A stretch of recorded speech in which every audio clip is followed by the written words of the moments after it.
সরকারে নেই দল, মুখ ফিরিয়েছে জনতা, হাত ছেড়েছে বহু নেতাকর্মী। তবুও চর্চায় থাকার আপ্রাণ চেষ্টা কালীঘাটপন্থী তৃণমূলের। আর তাই প্রশ্নফাঁস কাণ্ডে কালীঘাটপন্থী তৃণমূল ছাত্র পরিষদের মিছিলে পুলিশ হাইকোর্টের অনুমতি না থাকলেও রাজপথে নেমে প্রতিবাদের নামে লোক হাসালেন নিঃসঙ্গ মমতা। উত্তেজনা ছড়ালো কলকাতার পদ্মপুকুরে। পুলিশের সঙ্গে ইচ্ছাকৃত বাকযুদ্ধে জড়িয়ে বিষয় আরও জটিল করলেন দলনেত্রী। একদা যার দস্তুর ছিল বিরোধীদের কণ্ঠরোধ করার, শনিবার তারই মুখে উল্টো সুর।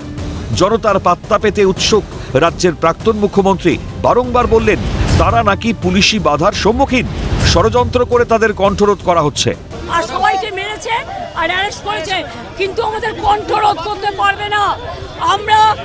আমি এসছি, we want solidarity for our students and youth who are fighting the battle. কোন মুখে মাননীয়া এমন দাবি করলেন? কোন ঘটনার পরিপ্রেক্ষিতে পুলিশের সামনে নিজেদের অসহায় সাজাতে চাইছেন তিনি? যার সরকারের আমলে শিক্ষার দুর্নীতি মাত্রা ছাড়িয়েছিল, তার মুখে আচমকা পড়ুয়াদের পাশে দাঁড়ানোর মতন শব্দবন্ধ, নিতান্তই প্রহসন, তা বলাই বাহুল্য। শনিবার মমতা ও তার সাঙ্গপাঙ্গদের আইন অমান্য করার ঘটনাও নতুন নয় বলেই কটাক্ষ শাসক দলের।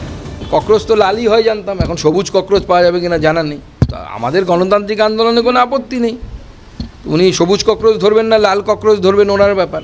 মমতা বন্দ্যোপাধ্যায় অলরেডি তিনি তৃণমূল কংগ্রেস পার্টিটায় তার আছে কিনা সেটাই বুঝে উঠতে পারছে না, তাই জন্য বিভিন্ন কখনো আম আদমি পার্টি হচ্ছে, কখনো ককরোচ জনতা পার্টি, কখনো সমাজবাদী পার্টি। তো কোথায় কি কি পার্টি আছে উনি এখন খুঁজে বেড়াচ্ছেন, কোন পার্টিতে উনি ঢুকবেন, নাকি আবার কংগ্রেস পার্টিতে মিলিয়ে যাবেন, সেটাও অন্য ব্যাপার। এখন ভারতীয় যে নতুন আইনটা হয়েছে সেটা 163-তে পুলিশ অ্যাকশন নিতে পারে, কিন্তু হাইকোর্ট যেখানে বলেছে সেখানে পুলিশ পারমিশন দেবে কি করে? আপনাদের মনে রাখা দরকার যে বিগত দিনের সরকার আমাদের বিরোধী যে দলনেতা এখন মুখ্যমন্ত্রী হয়েছে, ওনাকে সাধারণভাবে কোথাও যাওয়ার জন্য এখন পর্যন্ত 103 বার হাইকোর্টের পারমিশন নেওয়ার পরে যেতে পেরেছে। পরিকল্পনা ছিল পদ্মপুকুর থেকে সিআইটি রোড হয়ে মৌলালি পর্যন্ত মিছিল করার। সেই মতো দুপুর থেকেই পদ্মপুকুরে জমায়েত করেছিলেন কালীঘাটপন্থী তৃণমূল সমর্থকরা। দোলা সেন, কুণাল ঘোষ, বৈশানর চট্টোপাধ্যায়রাও ছিলেন সেখানে, কিন্তু পুলিশ অনুমতি দেয়নি। ঘাড় ধাক্কা জোটে কলকাতা হাইকোর্টেও। অনুমতি না পেলেও দলকে জীবিত প্রমাণ করতেই যেন এদিন চূড়ান্ত অসভ্যতামির পথটাই বেছে নিল কালীঘাটপন্থী তৃণমূল। যদিও পুলিশের করা মনোভাব পক্ষপাতিত্ব বলেই আস্ফালন মমতা। বললেন তৃণমূল কি অচ্ছুত নাকি? এভাবে তৃণমূলের কণ্ঠরোধ করা যায় নাকি? শেষ পর্যন্ত পুলিশি বাধা পেয়ে দলের স্কুটি চেপে হেলমেট ছাড়াই কালীঘাটে ফিরতে হলো মমতাকে। আমরাও পারমিশন চেয়েছিলাম, মধ্যরাতে জানাচ্ছি পারমিশন হবে কেন? তৃণমূলকে অচ্ছুত নাকি? আর এভাবে তৃণমূলের কন্ট্রোল করা যায় নাকি? এদিকে পদ্মপুকুর থেকে জমায়েত সরাতে গিয়ে তৃণমূল নেতা কর্মী সমর্থকদের সঙ্গে ধস্তাধস্তি শুরু পুলিশের। পরিস্থিতি সামাল দিতে কুণাল ঘোষ এবং বৈশানর চট্টোপাধ্যায়কে আটক করে পুলিশ। খবর পেয়ে ডেরেক ওব্রায়েনকে সঙ্গে নিয়ে ঘটনাস্থলে পৌঁছে যান মমতা।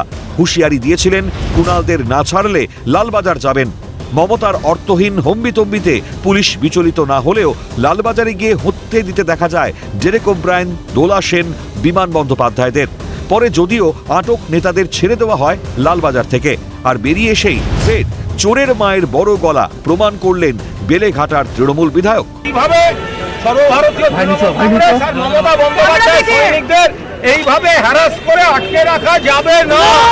নিট প্রশ্নপাশ কাণ্ডের প্রতিবাদে শনিবার কলকাতায় মিছিলের ডাক দিয়ে আবারও রাজ্যে নতুন সার্কাস দেখালো তৃণমূলের ছাত্র, যুব এবং আইটি শাখা।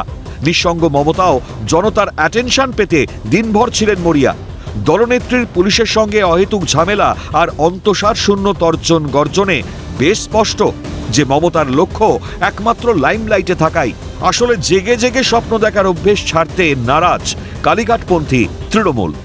ক্যামেরায় দেবাঞ্জন মণ্ডলের সঙ্গে রাজা সাহার রিপোর্ট, ক্যালকাটা নিউজ।